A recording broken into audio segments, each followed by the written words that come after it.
Well, hello and welcome back to the Opinioneers. You do realise this is episode number 5. It's 5 months since we shock the world with our thoughts and opinions.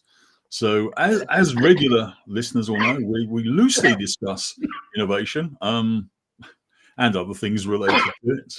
So, I'm Derek Cheshire, Chameleonomist, which I'm just trying that one out again. Innovationist, visiting professor, speaker, author, and radio presenter. And live streamer, of course. And this handsome chap is Stuart Webb Strategist, fractional chief operating officer. Does that mean you're only part of a?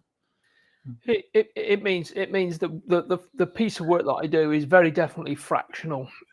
or fractured. Needs to complete it. Yes. But scientific value builder and all-round business genius. So we hope there are some people listening to this. There are other people who've said they would connect. So it's a topic that I think there is no. It sounds silly. No definitive definition. Ooh. There's lots of things that are up in the air. So opinions, comments, questions are definitely welcome. So I guess we'd better talk about what this week's topic is, haven't we? Now, I'm just going to correct you on one thing before we start, Derek. You said it's 5 months since I started giving opinions. It has been a lot longer than 5 months since I started my opinions. It's only in the last 5 months that you've decided to put them onto the internet in this rather public way. But I can promise you it's been several years since I have had opinions and I've expressed them widely and loudly to others. Since birth, probably. Although my mother basically, I think, turned around and told me to just shut up, which is something you haven't yet done. But we'll see whether or not that happens. Well, yeah. So this week's topic is innovation and the circular economy. So apart from the fact that we don't know what we have ideas, but nobody really has a definition of innovation that people could say, well, that's good. And the circular economy, that's just, yeah. Are we going to start with a definition of the circular economy, which I'm going to start by defining? You define it. Okay, well, I'll define it in this particular article I read, which basically said, in an economy, the traditional linear model of taking resources, making products, consuming them, and throwing them away is replaced with a system that aims to reduce waste, encourage recycling, and prolong the lifespan of products and materials. So, if that is the circular economy, what we're trying to say is how do we make our products less throwaway and more reusable, more reduction? What does that mean for our innovation? And I'd like to suggest that there are some the very first one is innovation in product design. If you're going to reuse your phone, you have to make it last longer. You have to make those software updates backward compatible with your hardware. Don't change the hardware to make it faster and then require software which actually only has particular hardware requirements. You have to write your software so that it's highly backward compatible with hardware. That's quite a difficult subject to start with because most people will turn around and say, well, manufacturers need to do that because otherwise their profits are reduced. And that's the way in which we measure things. So it's part of our innovation to innovate and change the way in which we measure progress. We measure progress on making money. Now that's going to become the controversy that the opinion that I put out, that in order to change to this circular economy, in order to change the way in which we're sort of reducing our reliance on technology, reducing our reliance on things, we have to innovate a new way of measuring our progress. Now, is that something that I know you read a little bit about this, Derek? Yeah, that's fair enough. Give me your thinking. But yeah, I go back to the last sentence of, well, by the way, if anybody is just sort of completely new to this, then go and check out the Ellen MacArthur Foundation on the internet. But that last sentence there, which talks about decoupling economic activity from the consumption of finite resources, there's two things there: the decoupling and the fact that the resources are finite.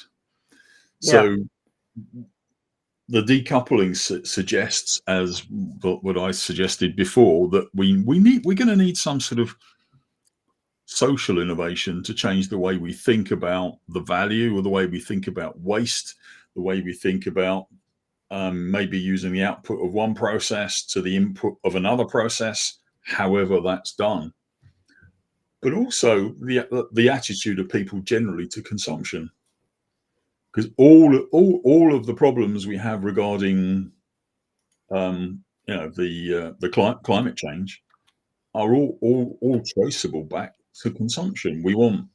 We consume more plastics, more energy to produce it, more crude oil. We want more gadgets, so we have more electricity. It's all consumption. So we need to think very carefully about everything we do, and it's a minefield. It's huge. So I know, and those people who are familiar with watching the news in the in the UK will know there's a newsreader called Sophie Rayworth. Her sister, Kate Rayworth, is an economist, and she talks about something called the donut economics. I think it's called donut economics anyway. Donut economics is where she is talking about how do we ensure that no one falls short of life essentials, from food and housing to healthcare, and this she calls a donut, with the middle of the donut being the sort of the shortfall that most people experience, but the outside of the donut being the overshoot, which is where we actually overuse and overinflate. So there's a lot to be said about the fact that our economy needs to take on this more circular donut-shaped thing, where we're looking to shrink the inside hole, which is the shortfall, and cover that. And that's where I believe that we can be innovative to continue sort of growing as a species, but not necessarily consuming as a species. And that, I think, is the balance that we now need to start thinking about, in terms of where do we put our innovation hat on and make that innovation effort in order to increase the number of times that we can actually find products which do that for us. If we're going to, once again, take an example. Yeah, and at a global level, we have another issue, because it's a problem that we've had for years, and that's the countries that we consider third world or developing countries are wanting to consume more, to have what Western countries have. Agreed. And in a way, that's right, but they're at a stage where we could actually learn from them in terms of what the things that they really need. A lot of that, their increase in activity is due to aspiration. But people in mud huts, okay, they might want a little bit more than a mud hut, but they have less requirements to be happy. And going back to the social innovation thing as well, is it because you have extended family groups, possibly tribes? Why do we surround ourselves with tellies and smartphones and computers and all the rest of it? Why don't we just talk to people? I'm not saying that that's the solution, but it might help temper some of the demands for iPhones and. Can I offer to you then, Derek, just a few ideas that I've mulled over when I've sort of looked at some of this stuff. One of which is, and I'm going to hark back to something that I was involved in not so long ago, and mention the Sustainability World Cup, where I was a judge recently, where we looked at how do we help people become more familiar with the whole idea of sustainability and regeneration and circular economies. And one of the things that I remember speaking to some of the people participating in this, and they said, well, what is it that you think that we should adopt as our sort of, our biggest lesson from this? And I said, one of the things that I think you need to do is see the bigger picture. recognize the potential roles of everybody around you, and think about the synergies, think about what it is that you can be doing in 5-10 years time, rather than thinking about the next 3 months, which is what we actually always do. We think about the next 3 months. And the other thing that helps you to do is think more in systems. Look for evaluation, look for ways in which continuous improvement, be alert to dynamic effects, because we tend to tunnel our thinking. And I think if there's anything that innovation can teach us, it is that, one, things happen that we don't expect to happen, but also we can take inspiration from a number of different places.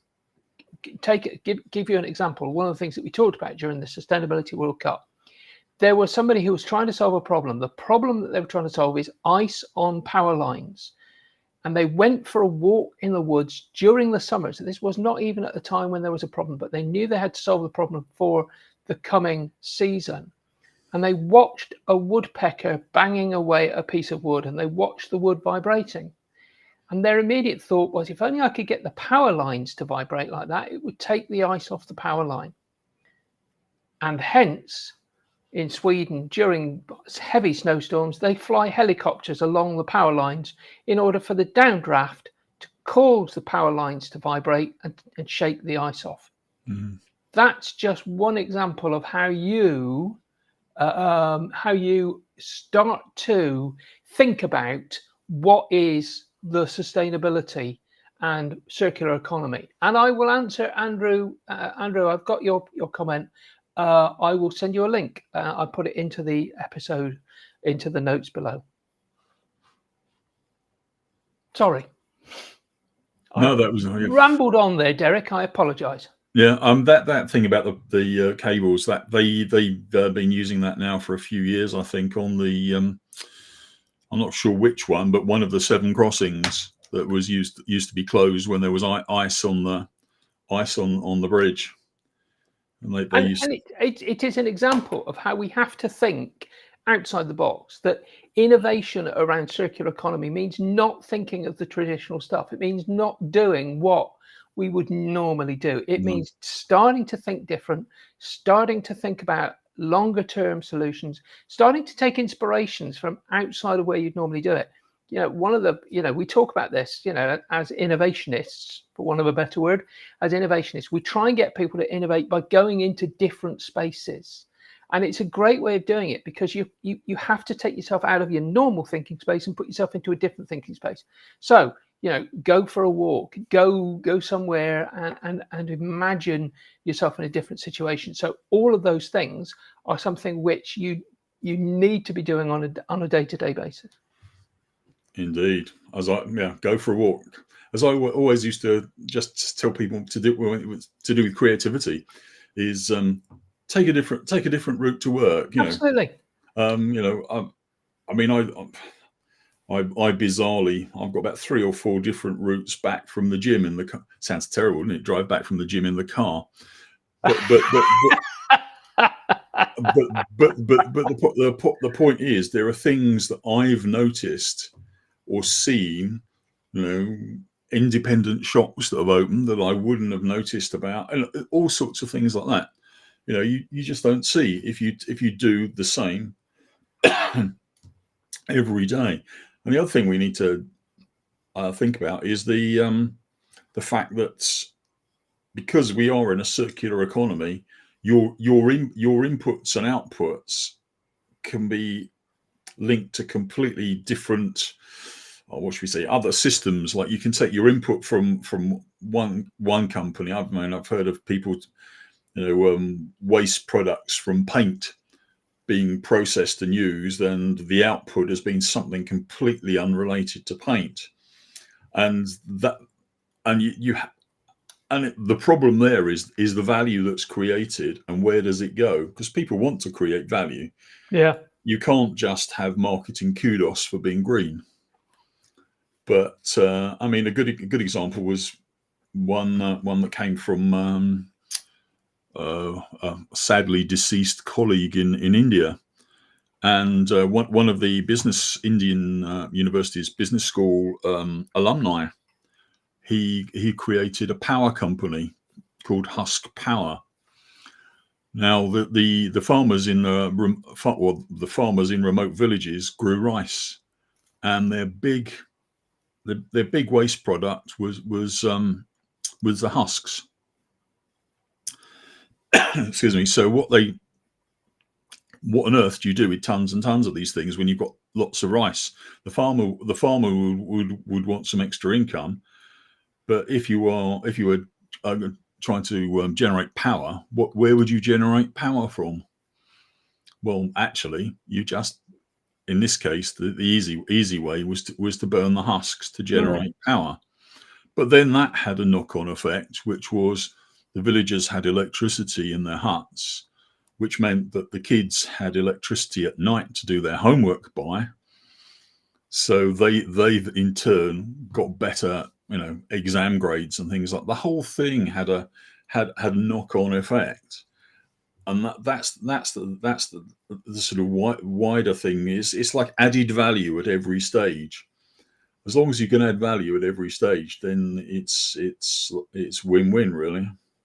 That's an interesting idea. That once again, the problem that we have, and I guess this is innovation as a general concept, Derek. The problem that we have in innovation is we often don't see the unintended consequences of each of our decisions, do we? And that's particularly important in around the circular economy, because what you hope to do is to have an economy which is perfectly reuses and recycles everything.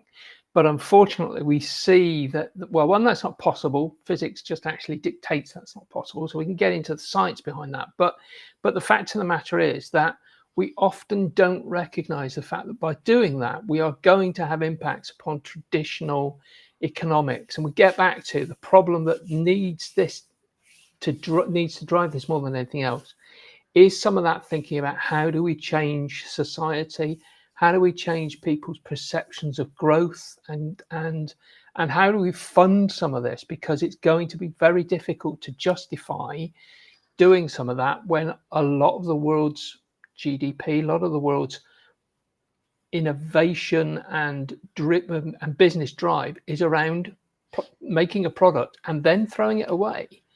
So we will have to start being cleverer about using AI, robotics in order to do more recovery. I mean, I worry an awful lot about the fact that we don't do an awful lot. But there's some great robots out there at the moment in the world of waste, which are capable of rescuing and recognizing materials and much better reusing and recycling those than human beings are, because we can train AI, we can train robots in order to be very picky about what they pull out of waste and safely gather more materials in order to rate. But as a result, our product design has to change because we don't use the best design in order to make those products easily recyclable. Example, if you go into your phone and you try and get the circuit board out of it, you'll find it's glued on in all sorts of strange ways that make it almost impossible to reuse it, very difficult to recycle it, because nobody's thought about how do we make this thing. Now, people like Apple are now thinking about that in much more intelligent ways, but we can do this if we really want to. Indeed. And thing is, technology is the obvious one, but I mean, food packaging, clothing, there's a lot of there's a lot of unfortunately there's still a lot of people.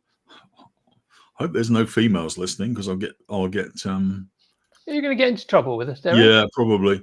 Well, good. But there are a lot of females that I know of that will buy sort of stuff from Primark, wear it. It'll never be washed. It'll get thrown away. Oh, you've definitely not met my females then, who wear it forever and ever and ever. And I'm the one that's criticised for having worn something for too long until such time as it does fall apart. But that's not to do with fashion. That's just to do with the fact that I'm too lazy to go shopping. Yeah, but there's all sorts of things. How long stuff's used for? Is it designed to be reused? Sometimes it's not. Can it be reused?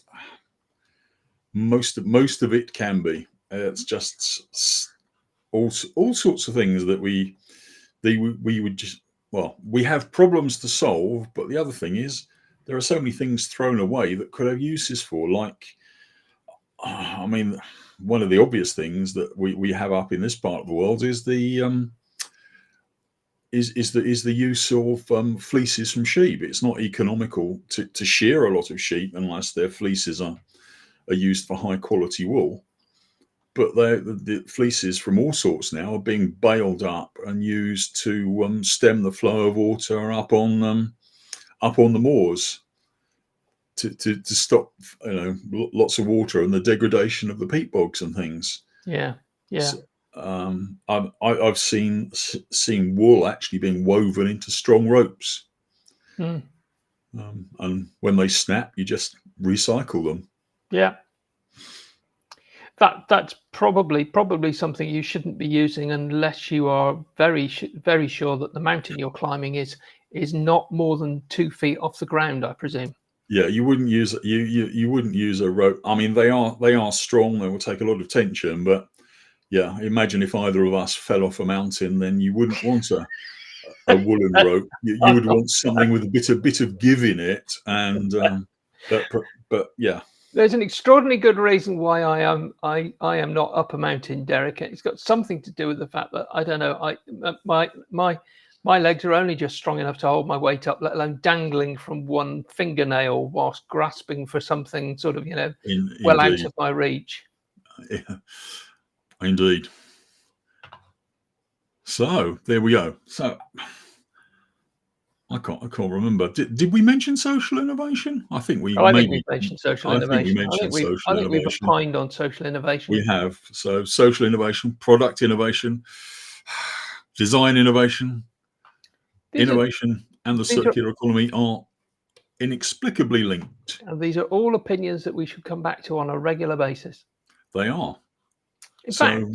In fact, I think, is it not my turn to pick next time? It's your turn to pick a topic next time. I will probably pick one of those then, and I shall come back to you and let you know what it will be. I think social innovation will be a good thing to. I was expecting to get somewhere near there, but I didn't want to say it just in case. Well, it'll be a surprise. So if you're listening and you want to come along next time, Stuart will surprise you. On talking about social innovation. Indeed. And talking about next time is actually, let's consult my piece of paper, the 13th of September. Is it? Yeah, it is. That's the second Friday of the month. I shall now make a note of that. You make a note of that, and for anybody else out there, please do make a note of it, and we'd love to see you then. So it's goodbye from me, and it's goodbye from him. And it's goodbye from him. See you next time.